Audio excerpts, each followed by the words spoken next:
cut his power. Vanessa Crowell said it right in front of me, like I was a squatter in my own house. 2 utility trucks sat at the curb with their amber lights turning. A technician had the connection cabinet open on my own concrete pad, and Vanessa folded her arms and smiled when I stepped out onto my porch. She had been waiting months for that morning. Then the utility operations chief, Nolan Pierce, crouched over the cable map and went quiet for a long time. He lifted his head, looked at Vanessa, and asked, "Hold on, whose line is this?" Her smile disappeared. If you enjoy watching an arrogant board president dig her own hole, subscribe to the channel and watch Vanessa lose everything today. 3 months before that morning, I would have told you Cedar Vale Estates was a fine place to grow old in. My name is Damon Reed. I am 48 years old, and I bought the last house on Briar Ridge 4 years ago because it sat at the end of the road with pines behind it and nobody breathing on my fence line. The address is 18 Briar Ridge, and the strange thing about that address is that the house is older than the neighborhood wrapped around it. It went up 17 years before the subdivision was platted, back when this whole stretch of Georgia clay was pasture and gravel and one man's stubbornness. When the developer came through, they built around my parcel instead of through it, and the survey still shows that old boundary bulging into their tidy grid like a knuckle. I like that about it. I have spent 22 years managing infrastructure projects for a construction firm, mostly residential power distribution, and I have learned to respect anything that refuses to be redrawn. The back half of my property came with things most buyers would not have looked at twice. There is a gray utility cabinet on a concrete pad, weathered to the color of old nickels, with a padlock that was not mine and a manufacturer's plate from the 1990s. Behind it, conduit runs underground toward the tree line, and a distribution box sits half swallowed by ivy about 40 feet farther on. A maintenance path about 12 feet wide cuts across the rear of the lot, packed hard from years of trucks that stopped coming before I ever signed a closing document. My inspector shrugged at all of it. I photographed everything, filed the photographs with my survey and my deed, and then, honestly, I stopped thinking about it for 3.5 years. I stopped being able to stop thinking about it when Vanessa Crowell became president of the Homeowners Association. Before her, the board was 4 retirees and a schedule of pancake breakfasts. Vanessa is 52, she dresses like a woman who has never once been late, and she talks in a voice that stays perfectly level while it takes something away from you. Our first real conversation happened at a community meeting where I introduced myself and mentioned, in passing, that my lot predated the development. She tilted her head about 10 degrees and said, "Older houses like yours always create problems for the community. Not cruel exactly, just certain, the way people are certain about weather." What struck me was the framing. In her sentence, I was the arrival and Cedar Vale was the original condition, when the actual chronology ran the other direction by almost 2 decades. She never once adjusted that. Over the following months, I learned that Vanessa had a particular way of speaking to me, a patient, instructional way, as though every exchange were a favor she was extending to a man who had wandered in from somewhere less organized. She did not do it to the orthodontist on Larkspur. She did not do it to the 2 attorneys on the cul-de-sac. She did it to me, consistently, in that even voice, and I decided early that I was not going to give her the argument she seemed to be shopping for. The violation notices started in the spring. First, it was my trash bins, which were visible from the street on collection morning, which is the only morning they are ever out. Then it was my front door, painted a green the covenants explicitly permit, which I proved by attaching a copy of the approved pallet. Then it was my work truck, a white pickup with a magnetic company placard, cited as a commercial vehicle until I pointed out that the covenants define commercial vehicles by gross weight, and mine is nowhere close. Each time I answered in writing, quoted the section, attached the page, and signed my name. Each time the notice was quietly withdrawn without an apology. I kept every one of them in a folder because keeping records is not paranoia in my line of work. It is Tuesday. Then came the requests that were not about my house at all. The association's landscaping crew wanted a route across my backyard to reach the pond berm because going around took them 11 extra minutes.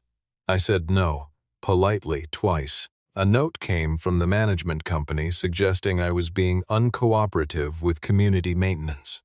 I answered that I was being ordinary with my own land. Vanessa called me at 7:50 in the evening and said, "Damon, I'd hate for this to become a pattern." I told her I would hate that too, and I meant something entirely different by it than she did. On a Thursday morning in June, I walked out with coffee and found two men in contractor polos standing at the gray cabinet on my concrete pad with a bolt cutter and a battery drill. One of them had already worked the shackle of the padlock halfway out of its housing. I set the coffee on the step and walked down the slope without hurrying, because hurrying tells people things about you. I asked them what they were doing on my property.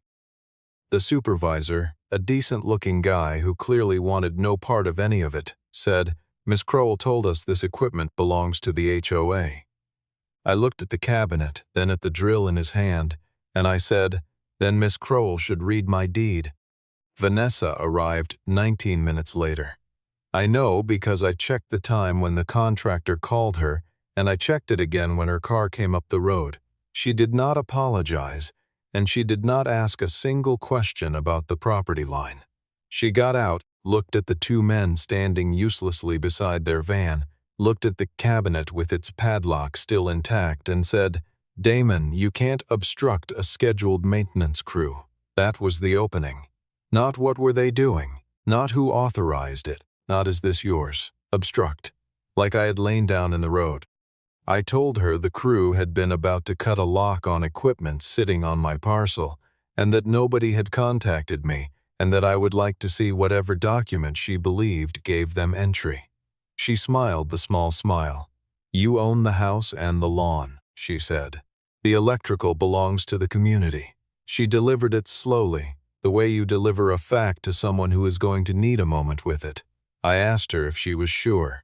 She laughed, one soft syllable, and that was the first time I understood that she genuinely did not consider me a person who could be right about anything.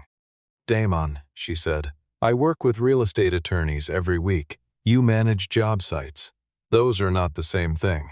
I have been talked down to before. I have been the only black man in a lot of conference rooms, and I have developed a fairly good ear for the difference between a person disagreeing with me and a person filing me." That sentence was filing.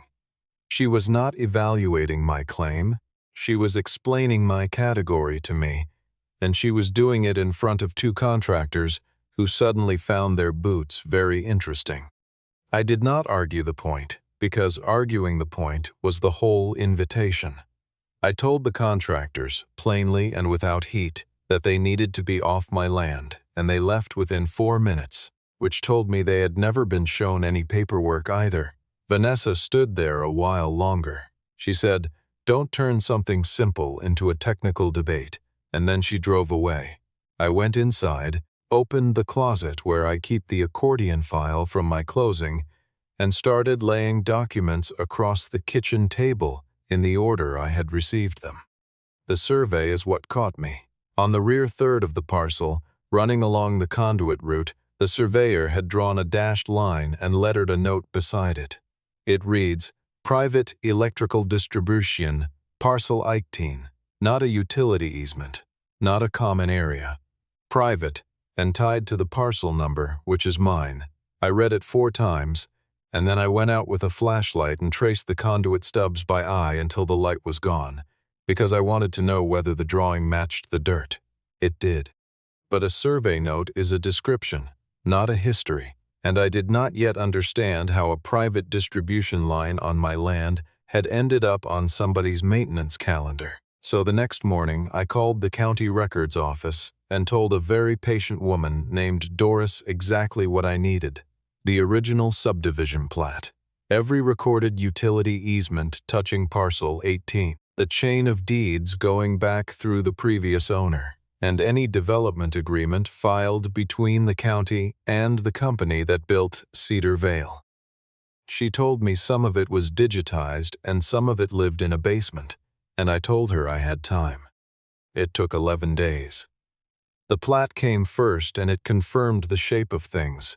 My parcel outlined in heavier ink with the notation that it was excluded from the subdivision's common area. The easements came second and they were unremarkable.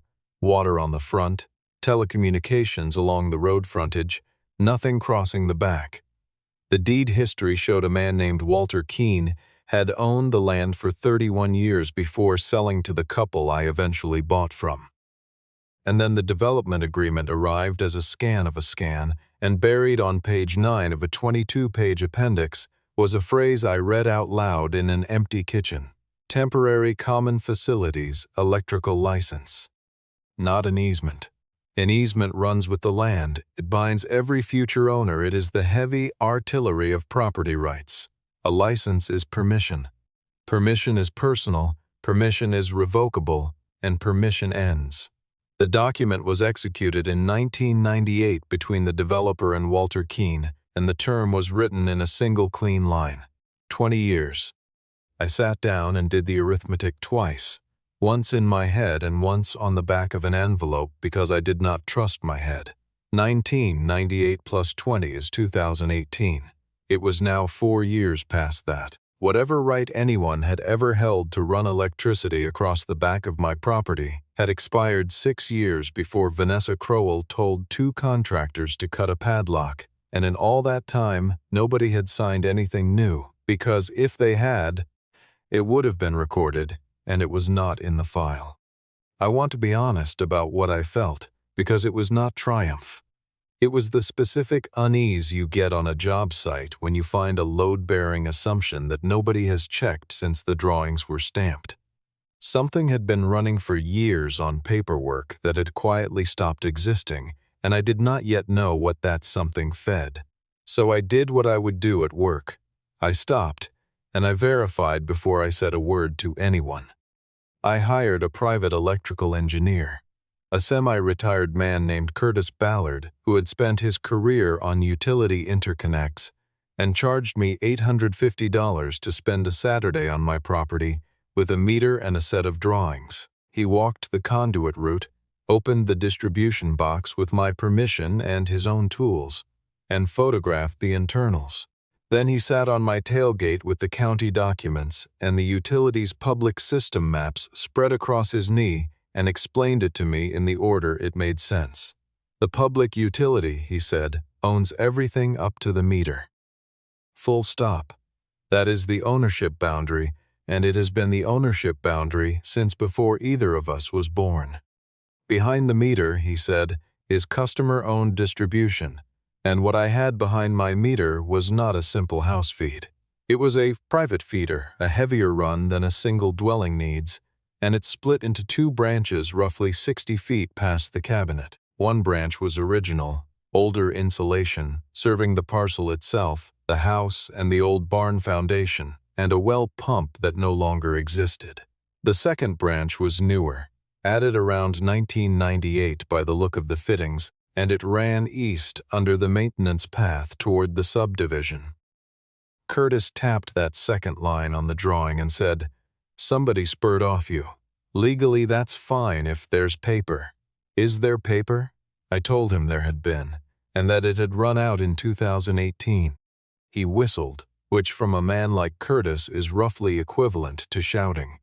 Then he told me something I filed away carefully. Whatever that second branch fed, it was pulling real current, and I could confirm that with nothing more exotic than a clamp meter. But he advised me not to go poking around and instead to put the question in writing to whoever thought they owned it, which is exactly what I did on a Monday in the shortest email I have ever composed. I asked the Cedar Vale Estates Board to provide the current easement or license authorizing the electrical distribution equipment located on my parcel. I attached nothing, accused nobody, and signed it with my name and my address. Vanessa's reply came in under 2 hours and did not contain the word easement. It said that community infrastructure matters were handled by the board and its council, that homeowners were not entitled to direct the association's operations, and that my recent behavior had been noted. That was the entire substance. I read it 3 times looking for a document reference and found instead a paragraph explaining my station. 4 days later, I received a notice of interference with HOA utilities. It described me as having obstructed authorized maintenance personnel, warned that continued interference could expose me to liability for damage to community systems, and assessed a fine of $250. I wrote back, again briefly, and asked the same question a second time. Please provide the easement or license. The answer was a second notice and a $500 fine. I asked a third time. The third answer was $1,000 and a warning that unpaid assessments would be referred for a lien against my property. That escalation is the part I want people to sit with. 3 times, I asked a factual question that any owner of anything can answer in 1 sentence, and 3 times, the response was a larger number. Nobody said, "Here is the recorded document, page such and such." Nobody said, "Let me check." The machinery just got louder, and I understood that in Vanessa's model of the world, volume was proof. The July meeting was held in the clubhouse with maybe 30 residents in folding chairs and the air conditioning fighting a losing war. Under new business, Vanessa raised what she called an ongoing compliance matter on Briar Ridge. She told the room that a homeowner was preventing the association from maintaining common electrical infrastructure, that fines had been necessary, and that she wanted everyone to understand the seriousness of it. Then she used the phrase that stayed with me for months. She said I was holding community infrastructure hostage. I stood up. I did not raise my voice because a raised voice would have handed her the character she was describing. I said that I had asked the board 3 times to produce the easement or license for the equipment on my land, and that I had received 3 fines instead of 1 document, and that I would withdraw every objection I had the moment somebody showed me the paper. Then I asked the only question that mattered. If it's HOA property, do you have a deed? Vanessa did not blink. We are not required to prove the association's property to an individual homeowner, she said. A few people made a small noise at that, the sound a room makes when it is not sure yet whether it agrees. Mara Whitcomb, the treasurer, glanced sideways at Vanessa and then down at her notes. I sat back down because I had gotten what I came for, which was that sentence in the minutes. 2 days later, the letter came, and it was worse than fines.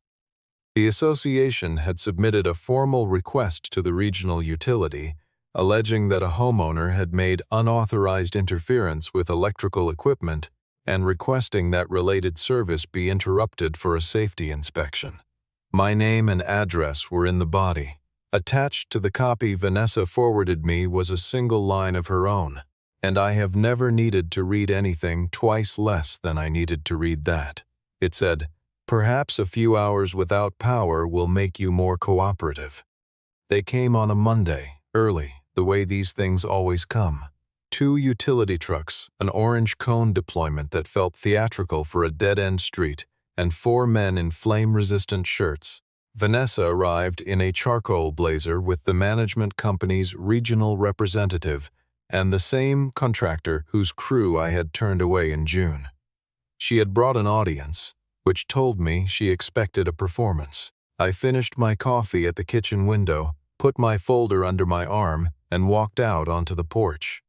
The senior man was Nolan Pierce, 56, operations chief for the district, with a laminated map book under one arm and the flat, unhurried manner of somebody who has been shouted at by every kind of person. He was not on my side.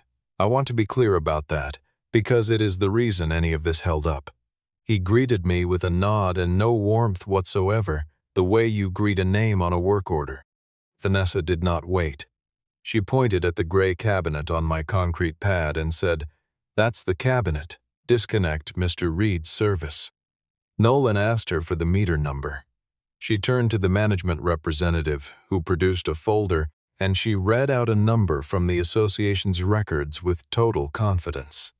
Nolan wrote it on the back of his hand, walked 20 feet to the side of my house, and read the tag off the meter socket bolted to my wall. Then he stood there for a second, longer than the task required. He came back and opened the map book on the hood of the truck, and I watched him do the thing that engineers do, which is look at 4 sources in a loop until one of them stops agreeing. He looked at the Geographic Information System printout. He looked toward my meter. He looked at the cabinet. He looked at the association's folder. Then he did the loop again, slower. Pull the 1998 as bolts, he said to one of his technicians, a younger woman who went into the cab and came back with a roll of drawings soft at the edges from age. They unrolled it across the hood and weighted the corners with a wrench and a coffee cup. Nolan traced a line with his finger and stopped. Without looking up, he said, "Mr. Reed's house is on meter 1847, correct?"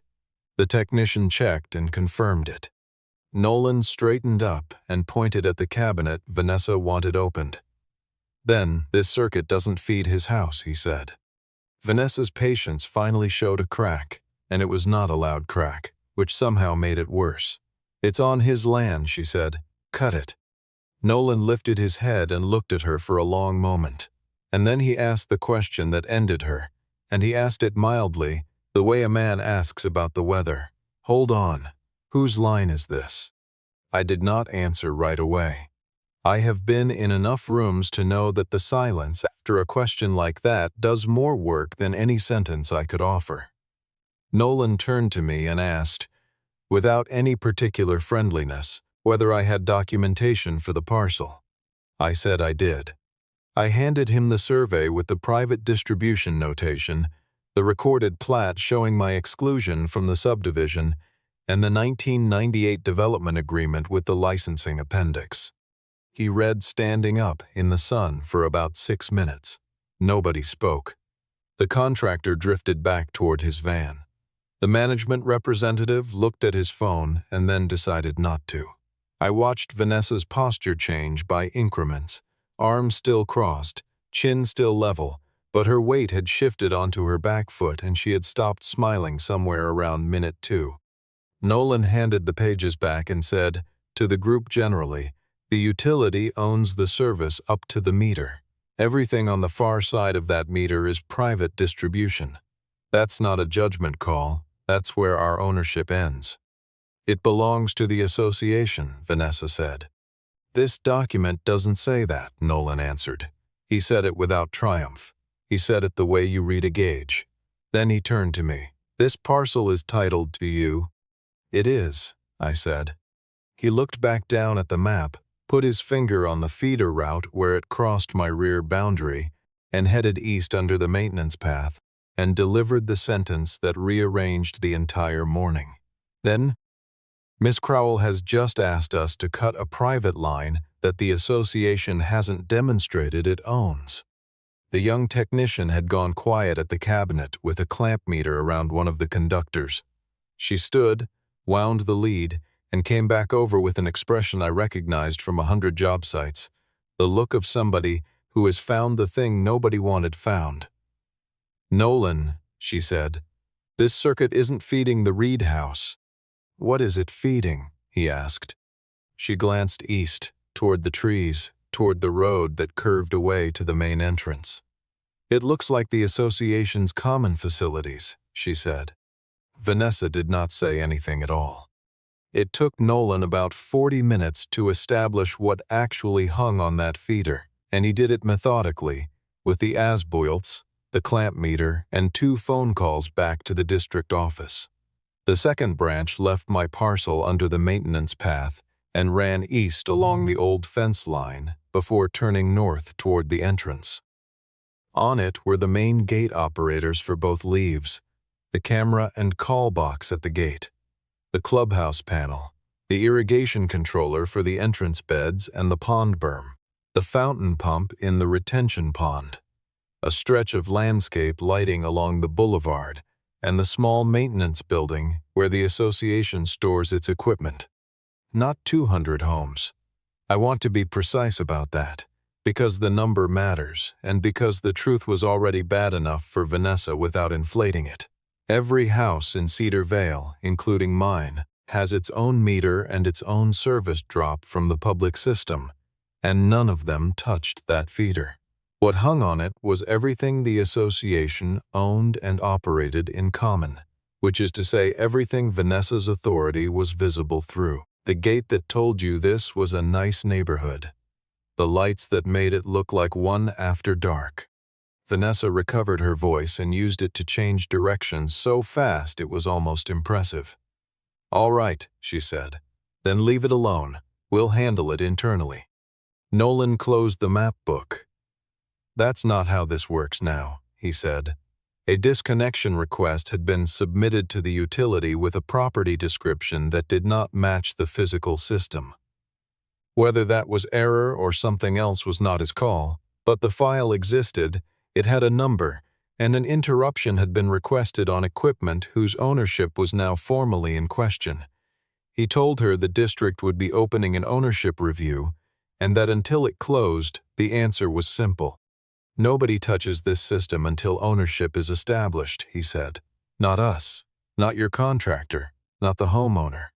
Vanessa turned to me then, and for the first time in 14 months her voice was not level. "You set me up," she said. "You let me walk into this." "I asked you about the easement 3 times, I said. "You knew the community depended on it." "No," I said. "I found out last week." "That is the truth, and I have never varied from it." I did not know what the second branch fed until Curtis Ballard sat on my tailgate and told me somebody had spurred off me. I never threatened to cut anything. I never sent a demand, never named a price, never used the word compensation. Every message I sent the association contained the same request, which was to see the document. If Vanessa had produced one in June, the June conversation would have been the last one. What she produced instead was fines, and then a request to a public utility to shut off power to a man who had done nothing except ask. Nolan was not finished.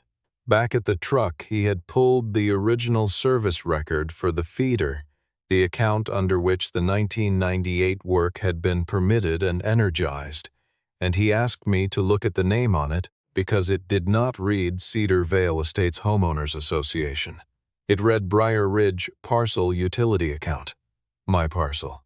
The account had been renamed years later, and the billing address redirected to the management company, but a renamed account is a billing arrangement, not a conveyance. There was nothing in the file transferring ownership of the feeder itself. Somebody had changed who paid the bill, and everybody downstream had assumed that meant something it does not mean. By 11 that morning, Graham Voss had arrived.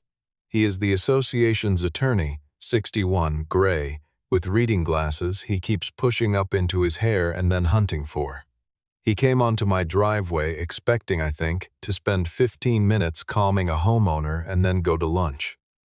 Nolan handed him the same stack he had handed me back, and Graham read it leaning against the fender of a utility truck for a long time, pushing his glasses up and then pulling them back down twice. When he finally looked up, he did not look at me or at Nolan. He looked at Vanessa, and his voice had gone very careful, the way lawyers' voices go when they are calculating exposure in real time. "You told me this line belonged to the association," he said. Graham opened what he called an internal review that afternoon, which meant he asked the management company for every board record touching electrical infrastructure going back to the beginning.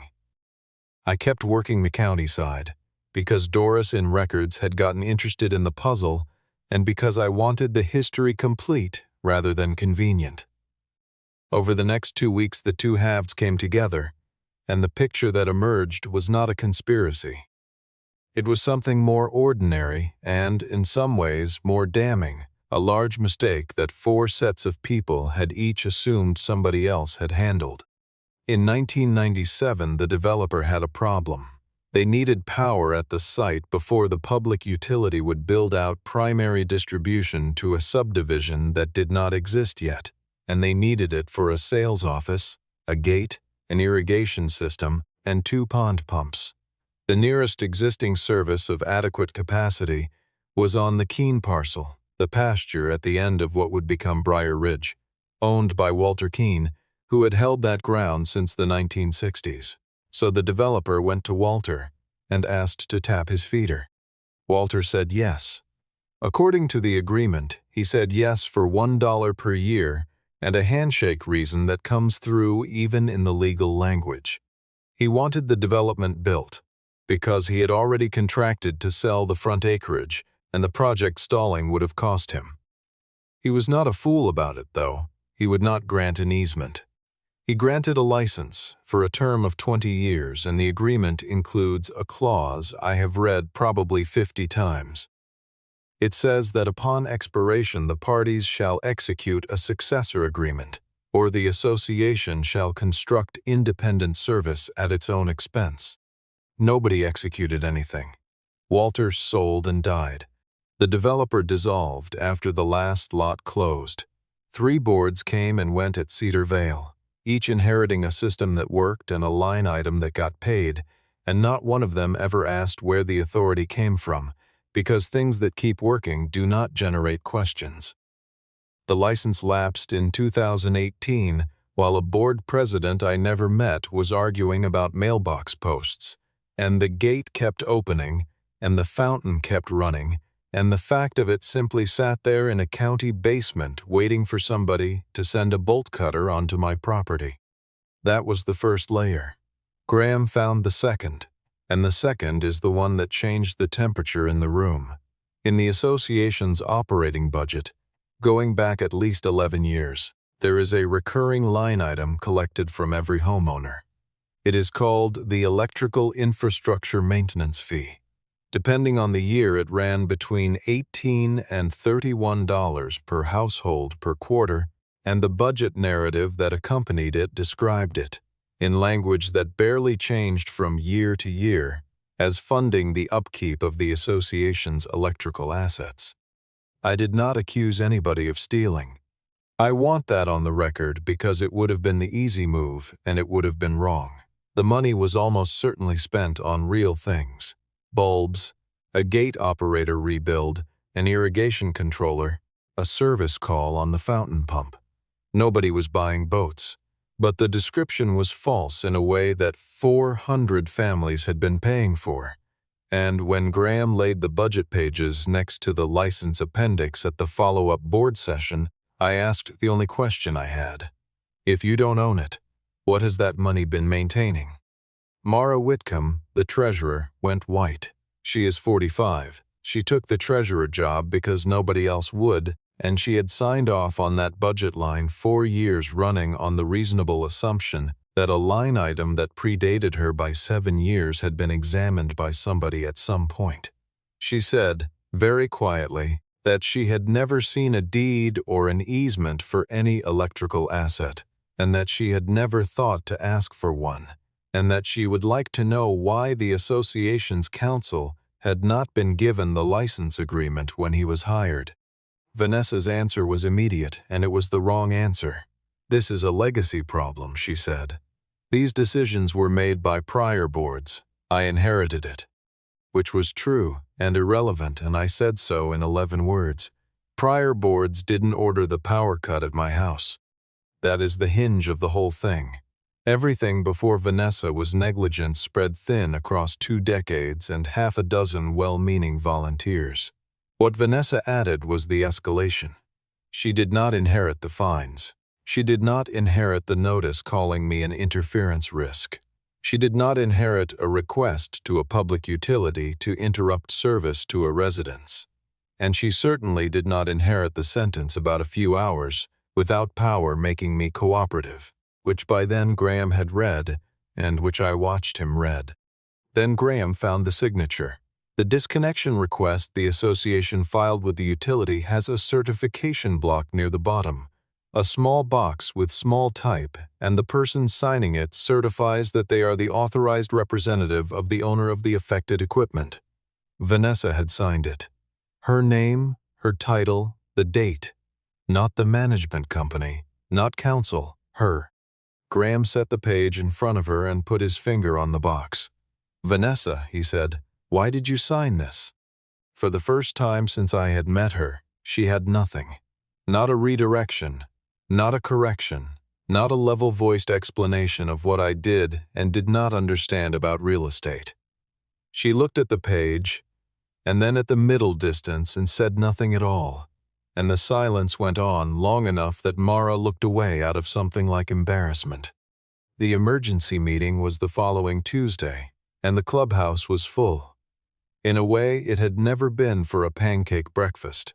Vanessa opened it, because she was still president, and she opened it by trying to run the same play one more time. She described the situation as a documentation irregularity from the previous century, and she described me as a homeowner taking advantage of a paperwork error to pressure his neighbors.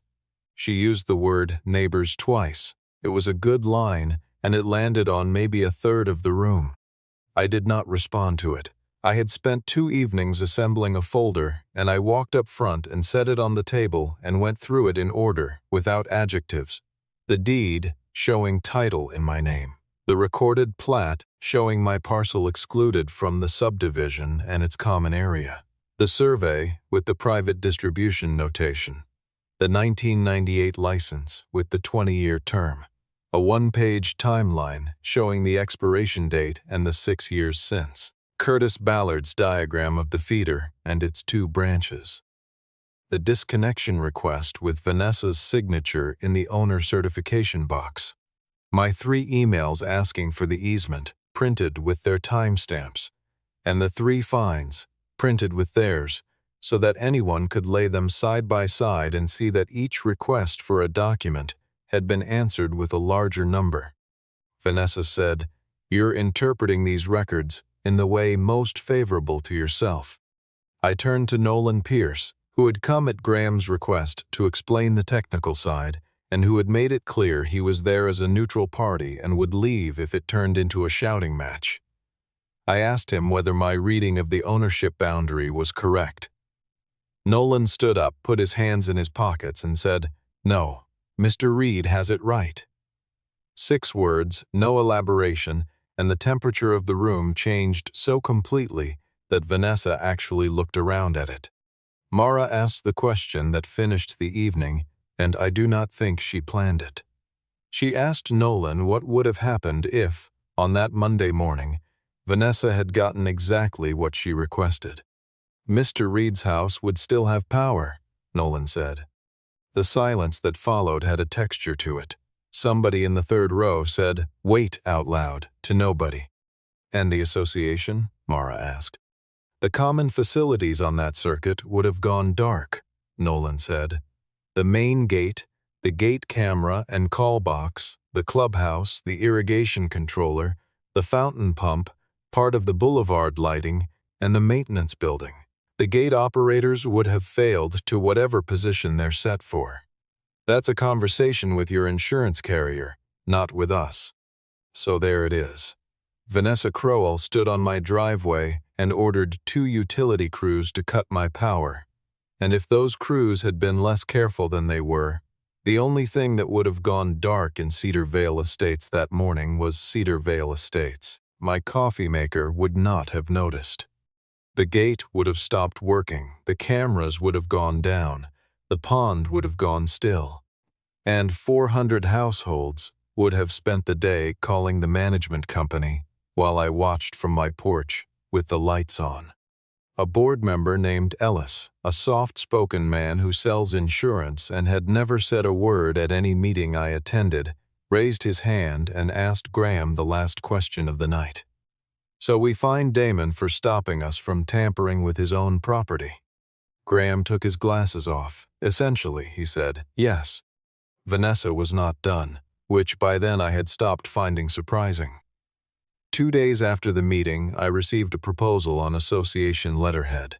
The board, it said, was prepared to void all outstanding assessments against my property and close the compliance file, provided I executed a permanent easement in favor of the association for the electrical distribution corridor. No payment. The word offered in the cover note was resolution.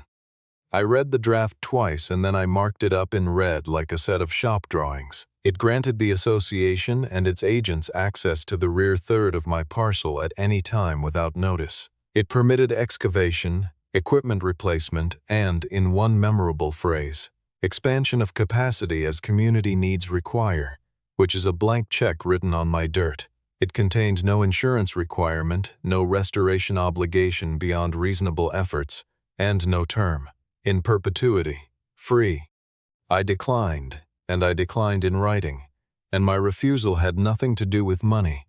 I have never asked Cedar Vale for $1 of rent, and I never will. What I would not sign was a document that made every future owner of my house permanently subordinate to whatever a board president decided the community needed at 2 in the afternoon on a Thursday. I had just spent a season learning exactly what that looks like in practice. Then I made a counterproposal, because refusing without offering is just a different kind of obstruction. I gave the association 12 months, starting from the date of agreement, to do one of two things. Build its own independent service from the public system, which Nolan's office had already confirmed was straightforward from the boulevard, or execute a new written license with me on terms that were, by any measure, ordinary. Certificate of insurance naming me as additional insured. 48 hours notice before entry except in a genuine emergency, in which case notice as soon as practicable. A modest annual maintenance fee, which I set at $1 because I wanted the number to make a point rather than money. Full restoration of any landscaping, fencing, or grade disturbed by their work, and a defined scope so that the corridor they used was the corridor that existed, not whatever it grew into. Vanessa called it extortion of the community in an email she sent to the entire board, and, I later learned, to about 40 residents. I replied to all of them one time with one sentence: "No, this is called a contract." Graham advised the board to negotiate, and he advised it in writing, which I think was deliberate on his part. His memo made 3 points that I only saw later because Mara sent it to me. The association's position on ownership was unsupportable. The association had, through its president, made a materially inaccurate representation to a public utility in a signed certification. And my proposed terms were substantially more favorable than what any court would impose if the matter went that way, because the underlying license had expired 6 years earlier, and the association's continued use was, in his careful phrasing, not presently authorized. Mara made the motions herself, one after another, reading from a page she had clearly rewritten several times. Void every fine assessed against 18 Briar Ridge and expunge the compliance file. Reimburse my documented survey, engineering, and legal costs, which came to a little over $4,200 and which I had itemized with receipts. Commission an independent audit of the electrical infrastructure maintenance fee, going back as far as the records allowed.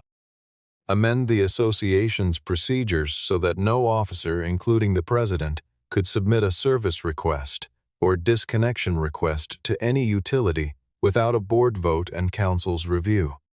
And finally, a vote on whether Vanessa Crowell should remain president. Vanessa made one last appeal, and she aimed it exactly where she had always aimed. "You're going to take his word over your own president's?" Mara did not even look up from her page. "No," she said, "we're taking the deed's word." The vote was 4-1. The single vote in Vanessa's favor was cast by Vanessa, out loud, in a room where everyone could hear it, which I think she did on purpose, and which I think she immediately regretted. She remained on the board as an ordinary member for another 2 months, and then resigned by email on a Sunday night. I could have pushed further. Several people expected me to, and one neighbor told me flat out that if it were him, the gate would have been dark by Friday. But I have lived long enough to know the difference between being right and being useful, and there was nothing useful in punishing 400 households for one woman's certainty. So I signed a temporary license the same week, covering the interim period at no cost, so that the gate kept opening and the pond kept moving, and nobody's grandmother got stuck outside the entrance at 9 at night, waiting for a call box that would not answer. The association took a little under 6 months to build its own service.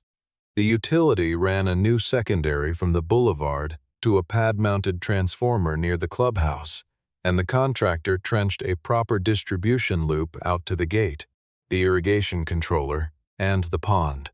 It cost the association a shade over $31,000, funded from reserves, and Mara published the invoice in the newsletter with a plain paragraph explaining why it had been necessary. That paragraph did more for community trust than anything Vanessa had said in 2 years. On a cold morning in February, Curtis Ballard came back out and supervised the cutover. They de-energized the second branch, pulled the spur back to the split, capped it, and left my feeder serving exactly what it was built to serve, which is my house at the end of Briar Ridge. The gray cabinet is still on its concrete pad. There is a new padlock on it, and I have the only key, and I do not think about it more than about once a month. The rest of it closed out quietly, the way real endings usually do. Every fine was voided, the compliance file was expunged, and I got a letter confirming it. My $4,200 and change was reimbursed in a single check. The audit found no theft, as I expected, but it found the fee had been misdescribed for at least 11 years, and the board renamed the line item and issued a correction notice to every household. And the procedural amendment passed unanimously so that no future president can pick up a phone and point at a stranger's property. Vanessa put her house on the market in the spring and it sold in 9 days because Cedar Vale is genuinely a nice neighborhood, which was always the strangest part of the whole business. I saw her once more on a Saturday when I was pulling weeds along my driveway and she came down Briar Ridge on what I assume was a last walk through the streets she had spent 2 years administering. She stopped at the end of my drive. "You must be very satisfied," she said. Cold, level, the same voice. "Not really," I said. She looked at me then, actually looked, maybe for the first time. "Then what did you want?" I glanced past her, down the slope to the gray cabinet on its pad, the ugly weathered box that started all of it. "I just wanted you to ask before you gave an order," I said. She did not answer. She stood there for a second or two, and then she turned and walked back up the road, and that was the last conversation I ever had with her. I think about that morning more than I expected to. Vanessa believed power was the ability to say cut his power and have somebody immediately do it. She had built 2 years of authority on the assumption that the sentence was the same thing as the fact. But that Monday, all it took was one man with a map book asking one question, "Whose line is this?" and the whole structure began coming down, because it had never been standing on anything. The line was never hers to control, and in the end, the association figured out the same thing about me.